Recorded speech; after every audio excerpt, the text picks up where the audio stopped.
Assalamualaikum warahmatullahi wabarakatuh. Nama saya Cynthia Herenisa, akan menganalisa satu masalah dari peristiwa yang sedang terjadi. Untuk melengkapi tugas ujian akhir semester pengembangan diri. Hari Rabu tanggal 2 Februari 2022. Dengan judul pencobaan bunuh diri seorang remaja di Plaza Andalas karena merasa tidak dihargai oleh orang di sekitarnya. Peristiwa tersebut terjadi pada Senin tanggal 24 bulan 1 2022, sekitar pukul 3 WIB. Menurut Busdi, pelaku percobaan bunuh diri telah dibawa kembali pulang oleh pihak keluarganya.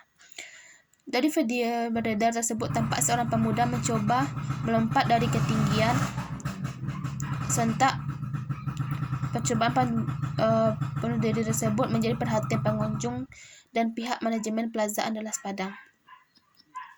Dari peristiwa tersebut dapat kita pahami bahwasanya telah banyak terjadi penyimpangan yang terjadi seperti kurangnya pemahaman ilmu agama yang kita pelajari dalam konsep kecerdasan spiritual, bahwa seseorang yang memiliki kecerdasan spiritual akan bisa membedakan mana yang benar dan mana yang salah. Dalam peristiwa ini, seorang remaja tersebut cenderung berpikir bagaimana masalahnya bisa terselesaikan saat itu juga, dengan mengakhiri hidupnya tanpa berpikir apa yang akan terjadi jika ia meninggal kelak, bahwa dosanya akan diperhitungkan di akhirat. Dalam menjalani kehidupan terjadi berbagai masalah, bahkan dari orang terdekat kita, yang mana kita tidak bisa mengendalikan emosi kita, apalagi saat orang terdekat kita tidak peduli dan dengan kita sama sekali dan tidak dihargai sama sekali. Seseorang yang remaja yang mengalami pertumbuhan menuju dewasa perlu didampingi atau lebih diperhatikan, karena saat ini emosi mereka tidak stabil, apalagi saat mereka merasa dirinya tidak dihargai oleh orang di sekitarnya. Maka oleh karena itu, kita perlu diajarkan sejak remaja bagaimana memanage emosi itu, bagaimana kita bisa mengendalikan emosi yang ada dalam diri kita agar kita tidak terjadi peristiwa tersebut. Saat kita tidak dihargai oleh orang lain atau orang di sekitar kita, atau bahkan direndahkan, kita harus bisa mengalihkan fokus pikiran kita bahwasanya kita harus fokus pada diri kita sendiri dibandingkan memikirkan orang-orang tersebut. Seperti kita mencari kegiatan lainnya atau mencari teman yang bisa diajak bertukar pikiran.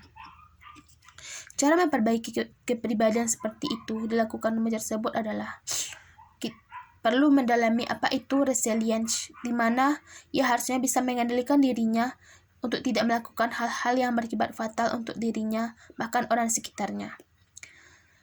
Dalam dirinya harus ditanamkan sikap resilience, di mana ia bisa mengatasi, melalui, dan kembali pada dirinya setelah mengalami suatu tekanan, sehingga ia bisa pulih dari trauma yang terjadi dalam kehidupannya. Sekian dari saya. Mohon maaf atas apabila ada kekurangan dari yang telah saya bacakan saat ini, atau saya klarifikasikan tentang satu masalah yang terjadi dalam berita tersebut. Sekian dari saya. Assalamualaikum warahmatullahi wabarakatuh.